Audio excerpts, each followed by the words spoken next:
Hello, and thanks for joining me. Well, if you watched last week's episode, I put a riser block on this drill press to increase the distance between the table and the chuck. And the reason I did that is I'm going to put a Vevor mill table on the table of this drill press, and I didn't want to lose the capacity between my chuck and what I was drilling. And it's the same Vevor mill table that I put on my other drill press. It's kind of a mixed bag. It's a good basic mill table, but it's got some issues too. But we're going to address some of those issues, and we're going to put a DRO on it. And I'm going to do it a little different this time. The DROs are definitely different. I put dials on the last one, and it's been a good mill table. So, but DROs are probably a little bit easier than the dials. Anyway, let's get started. Take a look at this mill table. First thing that's amazing is how heavy it is. It's a very, very well priced mill table. I'll put a, especially for its weight, I'll put a link down below in the description.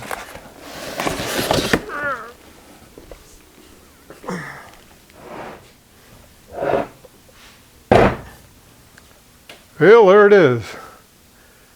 Let me clean this up a little bit, and then we'll start taking this thing apart and see what we got.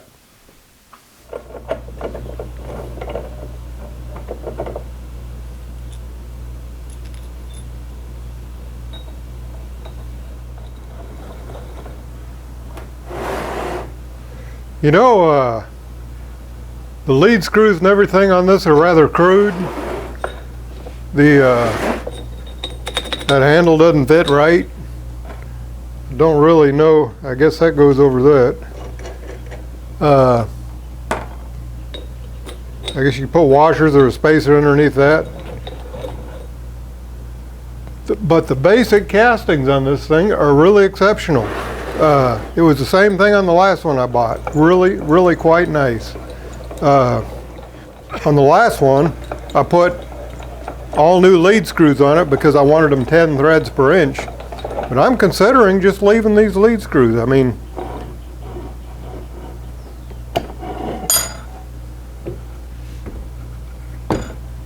the only thing that I was thinking about doing is I was going to put in 3/8 16 lead screws, because it doesn't matter what the pitch is, and 3/8 is really cheap. And then I was going to mount this over here, this block, this nut, because by doing that I could increase the movement of the table, but I don't know if it's worth the effort or not. This bearing right here hits right here and limits the travel this way.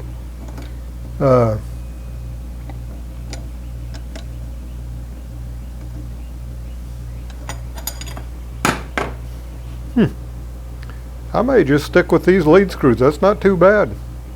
Use it as is. I think while I got it apart, I'm going to smooth up some of these, take some real fine emery cloth or whatever to them. But they're really good castings. One thing I noticed here, I'm not going to be able to put my knob on there. On a normal drill press table, you might run into that problem, but for sure on this drill press table, I'm going to have to put some kind of extension out here to be able to turn that. So I'll have to make something there. I think I'm going to leave the original lead screws in there. I had planned on changing them, but they're going to work out all right.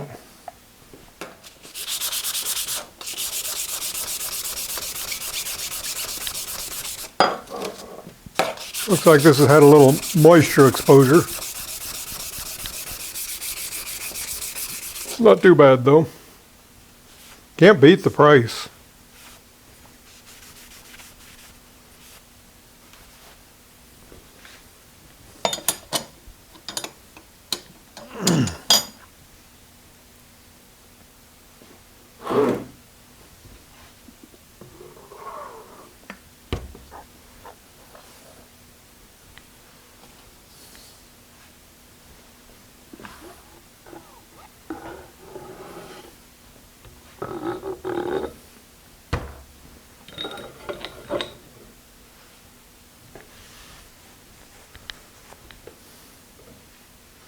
I wonder if I need to take this part off.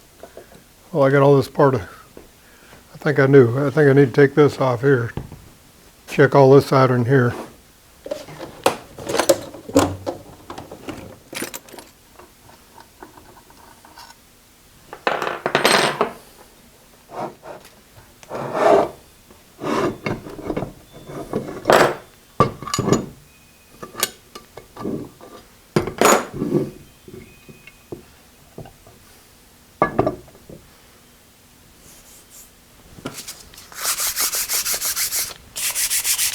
They're actually fairly smooth. I don't really need to clean them up too much. Mostly just lubricate.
I remember I had some problems with this on my other table. You gotta move the table all the way this way to get that nut under there to line up right.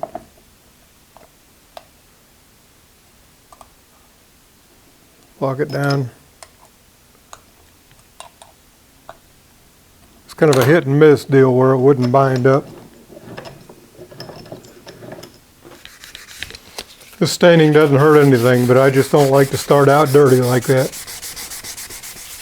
Last one I got, it was covered up with oil. Didn't have any of this. This one didn't have much oil on it. Steel wool might actually get that a little better. Try some steel wool. I just put a little rust remover on the steel wool. It looks like it took it right off.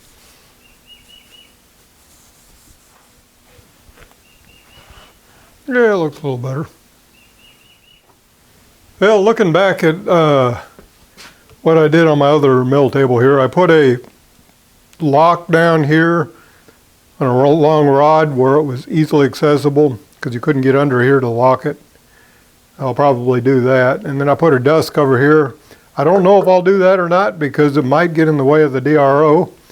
But what I was noticing is the back jaw was even with the back of the mill table. And the reason for that is this is a 5-inch vise that opens up to about 5.5 inches.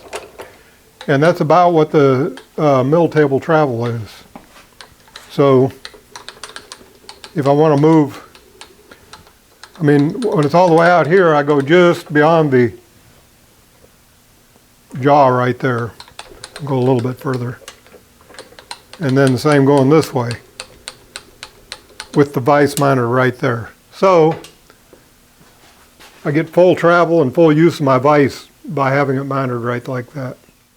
So fortunately what I've discovered here is I'm going to have the mill table mounted at least right here to be able to utilize the full travel on my vise, or the full travel on the table, and mount the vise where the drill will hit the back edge of the back jaw. So it's going to work out good. I won't have to put an extension on this lead screw. We're just going to use this table as is. Of course, we'll have to put the DROs on there, and hopefully that won't be too big a job. Still haven't figured out how to do it yet, but we'll get there. Looks like the mounting screws, there's 2 mounting screws right here, line up perfect with the mounting screws here. I'll be able to put a bar there and maybe just a spacer block here. Anyway, let's get started on the DROs. Okay, these DROs came straight from China.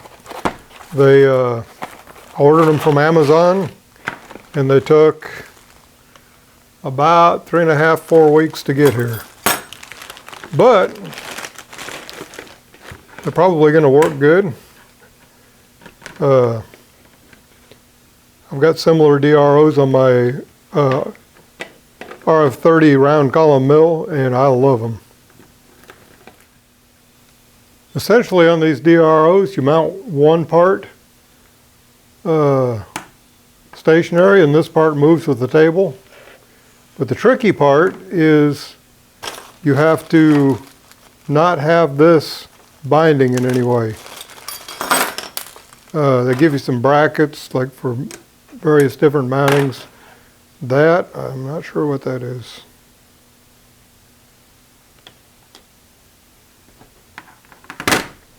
May have something to do with this. Yeah, that mounts this. Anyway, they give you some screws that match these right there. And I'll show you what I did on my mill over here. See that right there? That sheet metal is mounted at an angle, just a piece of thin sheet metal. And there's 1 or 2 screws on the back there and 1 screw here. And I put countersink screws right there because it is always tight in the hole with a countersink. You don't have any slop in the hole. And when I move that, there's no slop anywhere. Nothing bends. There's no weird load on anything. There's no torsional load on that sensor. And that's what you want on the DROs. So I have not looked at this at all. But it looks totally doable. Of course, you don't want it like that because your vise is going to be hanging over the edge. You want it below the edge of your table. Something else to be concerned about, total travel, and you don't want it to run off the end. And the coolant and oil affects these. Now on your drill press, you're probably not going to run into too much of that, but on the mill, if you're running any kind of coolant, these don't hold up well to coolant. Looks like I can drill another hole in that right there, and right there too, and just attach that right there. But then I've got to put some kind of sheet metal bracket that attaches right there. That looks fairly simple, actually. The other axis may be more of a challenge. I don't know. We'll just have to see. It's kind of tedious work. I think that's going to work out all right. Putting a dust cover over this might be a hassle. We'll see.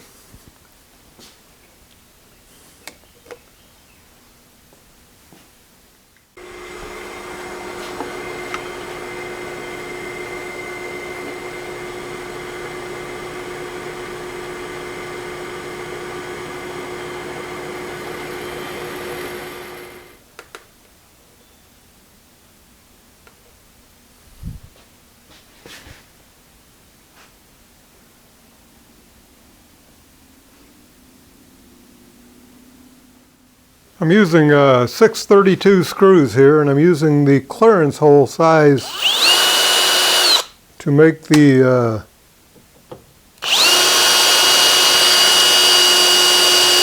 just to start the hole, and then I'll finish it with the threaded right size to cut the threads. Now I'll change the drill. to the tap size drill.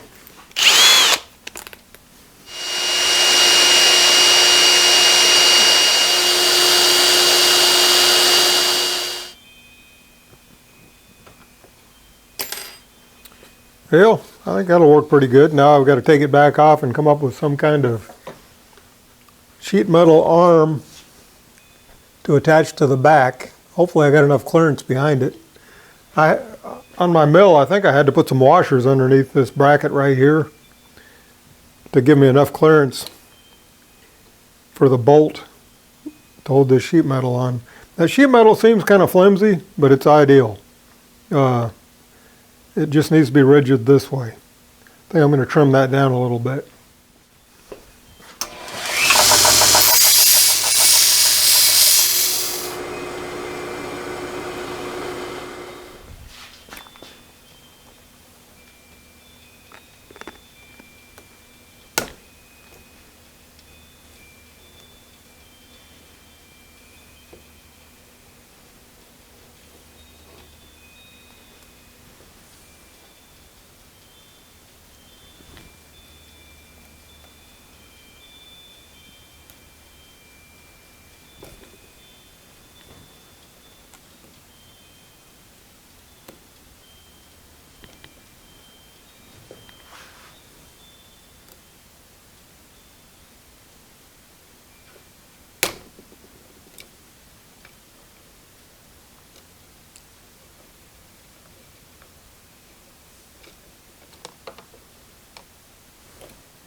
This drill size right here is very slightly undersized.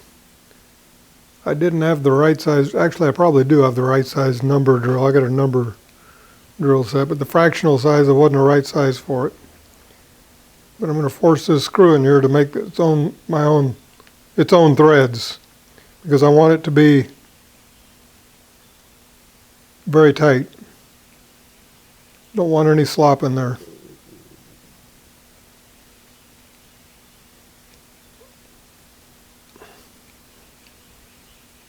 Boy, that's not a very good fit on the Phillips. That's better.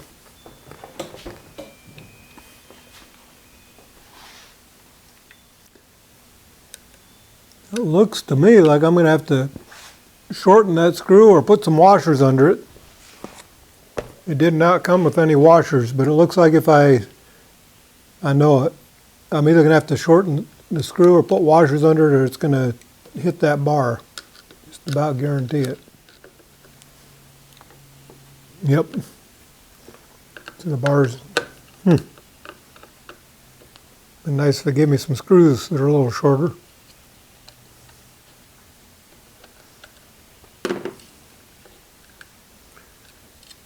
Really, I need to shorten that screw, but that's going to be hard to do.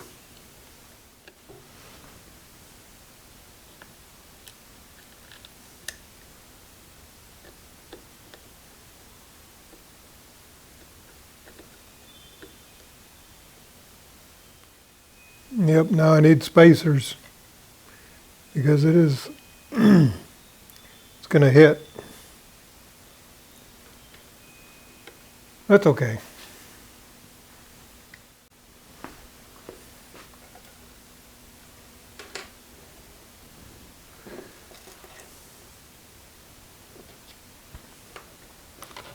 So I'm going to have to put, I didn't have any real good spacers, so I'm going to have to use a stack of washers here.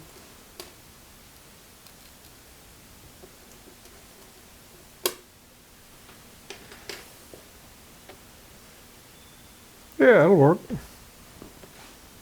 Helps to have a good variety of screws. Probably the biggest challenge of putting one of these on. It's having the right screws on hand. Screws and washers.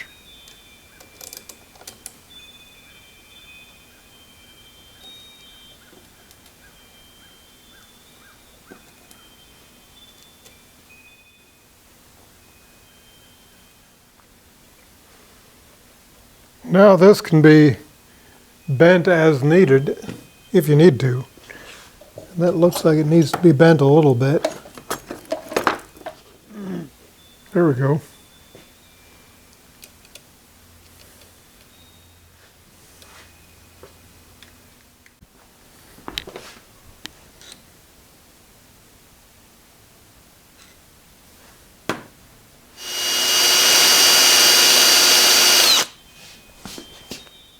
.632 taps, easy to break off, but also easy to drill and easy to turn.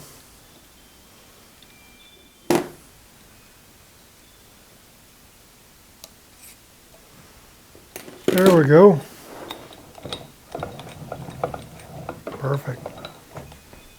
I like it. This one is basically the same. Same exact DRO, just shorter. And I don't know if I may have to shorten it. And I'm pretty sure you can just take that bracket off and cut the bar off and it'll work fine. A little bit hesitant to do that, but I did it on another one.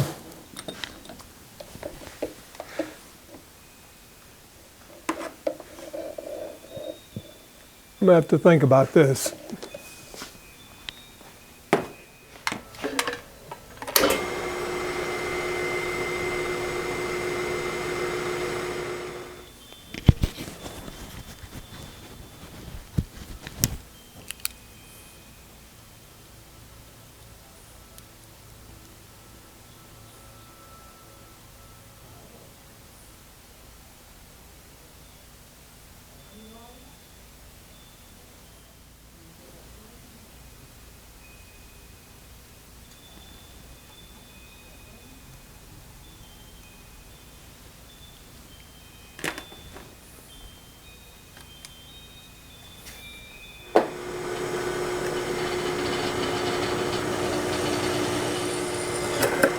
And this one needs to be a threaded hole, so I need to go with the next smaller drill bit.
Okay, gonna go right there.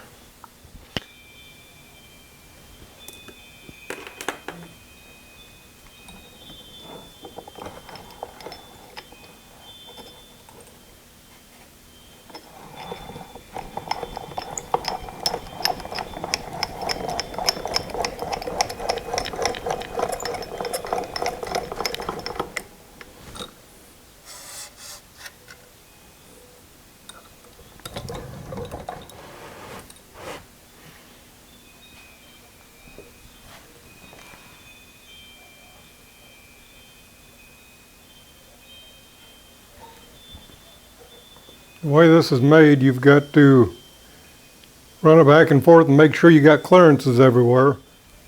Well, the way this is working out, I got to take this lead screw out to drill a hole right there.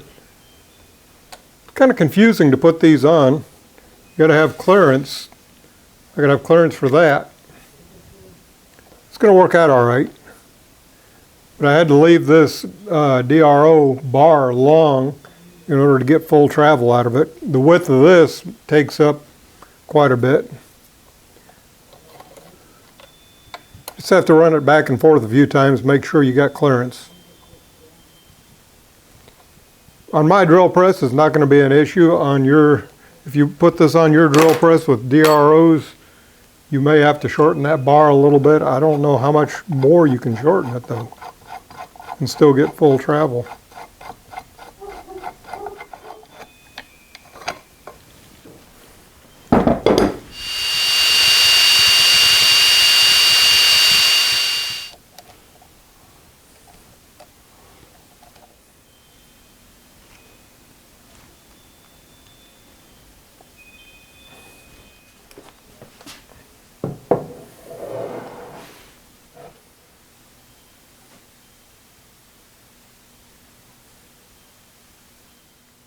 Utilize some existing holes in the table so I don't have to drill some more.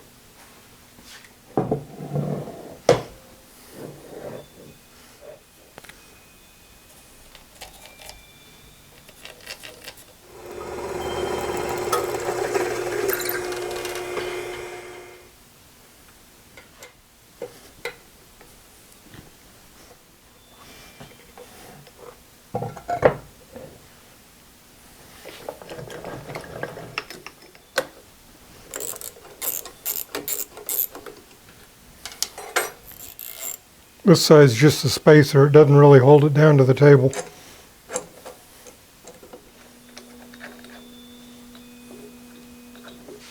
Lead screw is binding on this end. Probably this lead screw alignment here.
I don't think that's going to fit too good.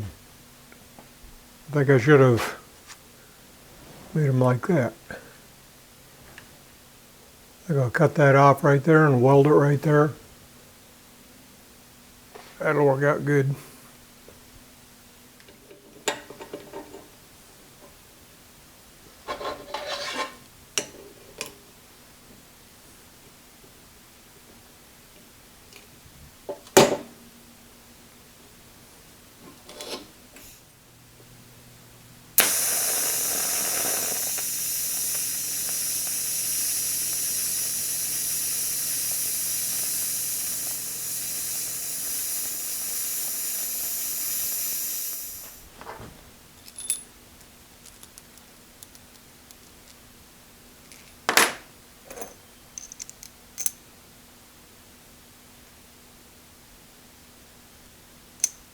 Maybe we can do something better there. Maybe cut that head down a little bit where it goes right in there. I think that'll work.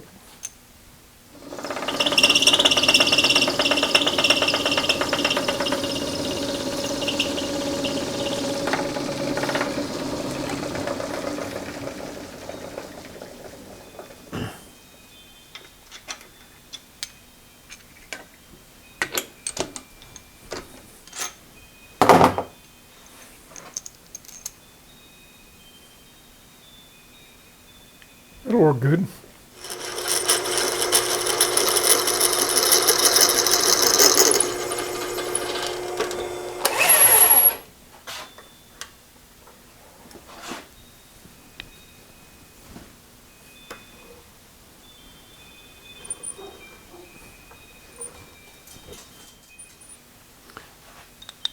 Well, that's way better. I just threaded part way through so the threads bottom out. Very, very nice. I got some red paint from painting the stand on the drill press stand. I think I'm going to paint that the same red. Might as well.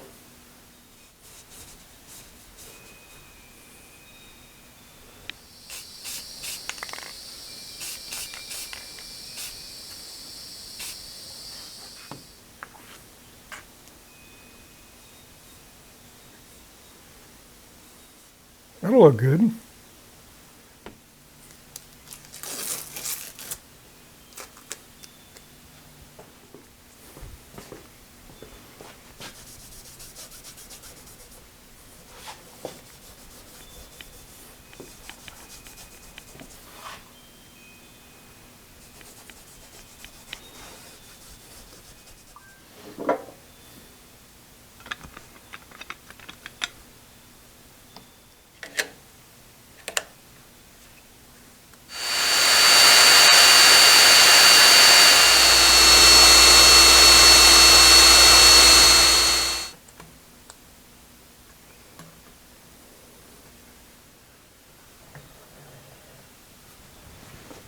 Working good.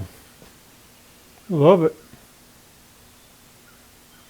Mix of old tech and high tech.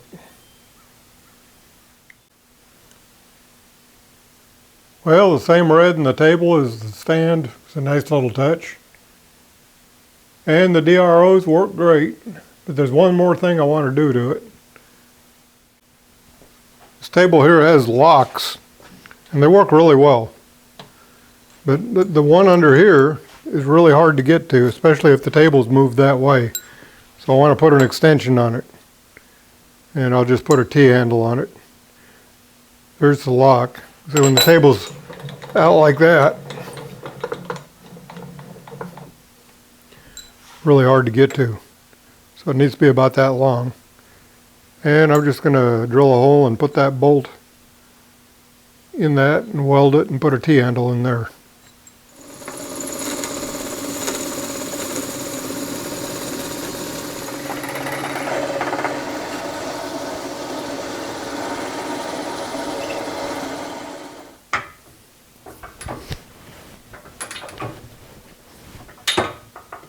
That'll work.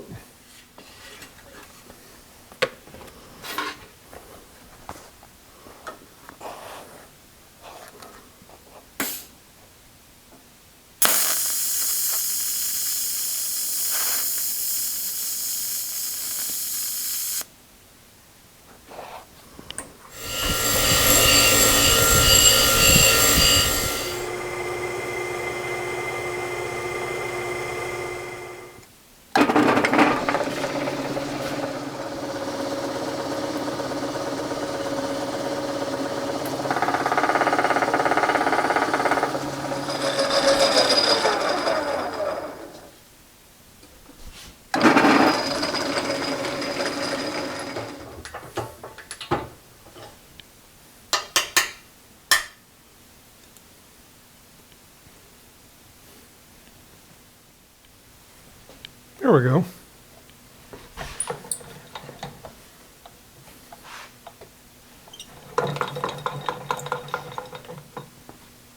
I like it. Well, my wife came down here and looked at this thing, and she was quick to point out that this green didn't match this green. So I'm going to take these off and paint them.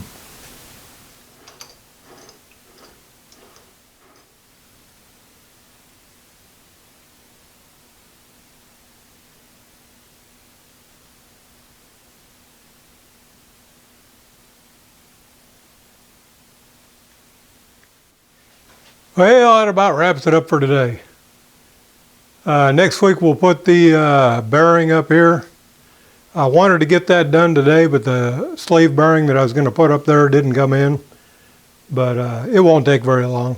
And then we're going to put a new belt on it. We'll cover belt splicing. I'm looking forward to that. Anyway, thanks for joining me, and be sure to subscribe and ring that bell. Wait a dang minute.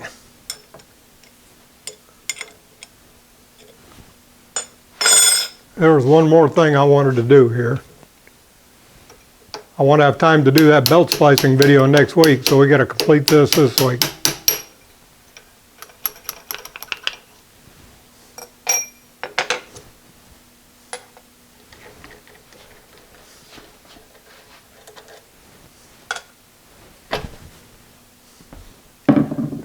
I need to make a quill lock.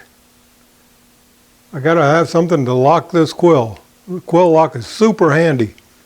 I use it all the time. Technically speaking, this right here would lock the quill. But it's to set these screws to where it keeps all the slop out of the quill and still allows it to move is real critical. I mean, it's kind of a critical setting, and every time you lock the quill, you just want it to be a quick lock and release. So I've got to invent a new quill lock.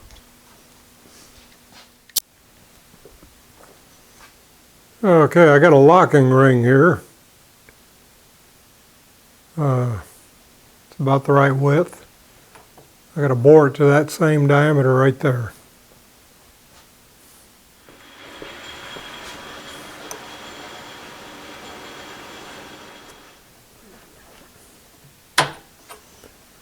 Take one more pass on it because I want that to be a slip fit.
Yeah, I like it.